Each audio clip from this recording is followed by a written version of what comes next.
റംസാൻ നിലാവ് സംഘടിപ്പിച്ചു. പ്രേം നസീർ സുഹൃത്ത് സമിതിയുടെ ആഭിമുഖ്യത്തിൽ തൈക്കാട് ഭാരത് ഭവനിലാണ് റംസാൻ നിലാവ് സംഘടിപ്പിച്ചത്. ട്രസ്റ്റിന്റെ മാനേജിംഗ് ഡയറക്ടർ ശ്രീമതി ശൈലജ ബീഗം എത്തിച്ചേർന്നിട്ടുണ്ട്. അതുപോലെ തന്നെ ഒരുപാട് പ്രമുഖർ എല്ലാവരെയും ഒറ്റ വാക്കിൽ ഞാൻ ഹാർദവമായി സ്വാഗതം ചെയ്യുകയാണ്.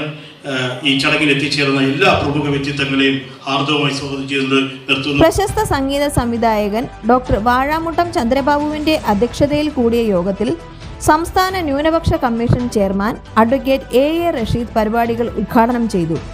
ഫാദർ സേവേറിയോസ് തോമസ്, സൂര്യ കൃഷ്ണമൂർത്തി, ബദറുദ്ദീൻ മൗലവി കണിയാപുരം, കാര്യവട്ടം ശ്രീകണ്ഠൻ നായർ, ഐലം ഉണ്ണികൃഷ്ണൻ, വിനോദ് വൈശാഖി, റഹീം പനവൂർ, പ്രേം നസീർ സുഹൃത്ത് സമിതി സംസ്ഥാന സെക്രട്ടറി തെക്കൻ സ്റ്റാർ ബാദുഷ, പ്രേം നസീർ സുഹൃത്ത് സമിതി സംസ്ഥാന president Panachamoodu Shajahan, retired jail DIG Santhosh, പ്രവാസി ബന്ധു ഡോക്ടർ എസ് അഹമ്മദ് തുടങ്ങിയവർ ചടങ്ങിൽ സംബന്ധിച്ചു. വാഴാമുട്ടം ചന്ദ്രബാബു, മാധ്യമപ്രവർത്തകൻ അയ്യൂബ് ഖാൻ, സമീർ സിദ്ദിഖി, വിഴിഞ്ഞം ഇസ്മായിൽ, ഷാജിദ് ഷാജഹാൻ, തെക്കൻ സ്റ്റാർ ബാദുഷ, പനച്ചമൂട് ഷാജഹാൻ, റഹീം പനവൂർ തുടങ്ങിയവരെ ചടങ്ങിൽ ആദരിച്ചു. ചന്ദ്രബാബു ഇന്ന് തുടക്കം കുറിക്കുകയാണ്.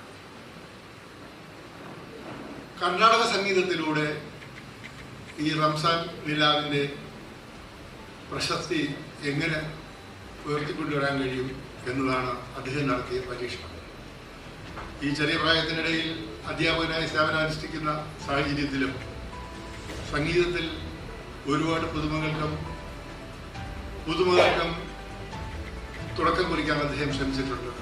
ആ ശ്രമത്തിൻ്റെ ഒരു ഭാഗം കൂടിയാണ് ഈ ഇന്നിവിടെ അവതരിപ്പിക്കുന്ന കവിതയും കർണാടക സംഗീതത്തിലൂടെയുള്ള റംസാൻ നിലാവിനാവശ്യമായിട്ടുള്ള പ്രശസ്ത കവികളുടെയും യുവകവികളുടെയും ഒക്കെ ഗാനങ്ങൾ ചിട്ടപ്പെടുത്തി എന്നിവിടെ അവതരിപ്പിക്കുകയാണ്.